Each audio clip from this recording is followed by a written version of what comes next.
Les travaux, les échanges proprement dits durant ce sommet avec les monnaies numériques qui occupent de plus en plus de place dans le système financier. Et ces innovations, sachez-le, compliquent en revanche la tâche aux banques commerciales qui doivent désormais disposer de ces produits. Eh bien, l'African Financial Industry Summit y a consacré un panel. Le compte rendu avec Carmen Madji à Capo. Aujourd'hui, la monnaie subit une transformation qui pourrait remodeler le secteur bancaire, la finance et même la structure de la société. On serait même porté de dire que l'ère de la monnaie physique des espèces touche à sa fin. Même dans les pays à revenus faibles ou intermédiaires, on assiste à l'avènement de la monnaie numérique. Est-ce donc une nouvelle ère pour la finance africaine ? Sur ce panel de l'African Financial Industry Summit, des experts en parlent. Le continent africain est une des régions où l'adoption de la crypto-monnaie est la plus rapide au monde.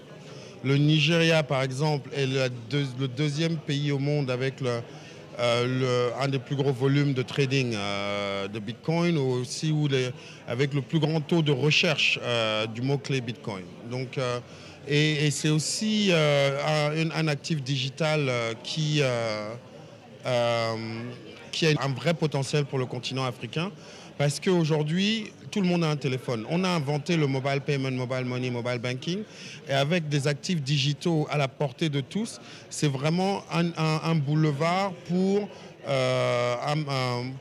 assurer une création de richesses partagées.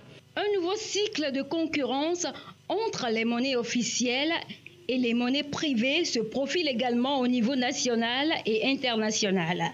La prolifération des technologies numériques qui sous-tend cette transformation pourrait stimuler des innovations utiles et élargir l'accès aux services financiers de base, selon Sina Lawson, ministre de l'économie numérique et de la transformation digitale.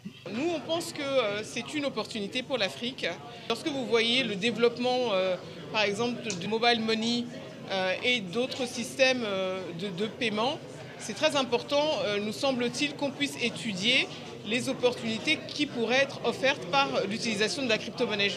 Par exemple, vous savez, lorsque vous faites des transferts monétaires, vous envoyez de l'argent dans d'autres pays, eh bien, vous devez payer un supplément de l'ordre de 6 ou 8%. Et nous pensons qu'avec les nouvelles monnaie digitale, on va pouvoir permettre le transfert des transferts monétaires, notamment entre différents pays, à des taux d'intérêt beaucoup plus bas en fait. Et donc ça c'est la première opportunité que ça crée.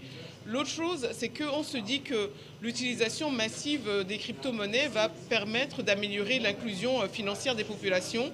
Et ça, c'est aussi un sujet d'actualité sur le continent. Nous, ce qu'on a dit sur le panel, c'était qu'il était important de créer un cadre légal et réglementaire qui soit transparent, qui soit compréhensible par tous et qui puisse donc permettre une adoption beaucoup plus aisée.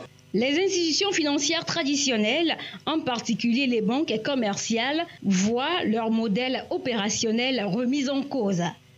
Les nouvelles technologies ouvrent la voie aux banques en ligne qui peuvent atteindre un plus grand nombre de clients. C'est le cas des crypto-monnaies. Les banques centrales émettent déjà des formes numériques de monnaie de banque centrale pour les paiements de détail, ce que l'on appelle les monnaies numériques de banque centrale MNBC.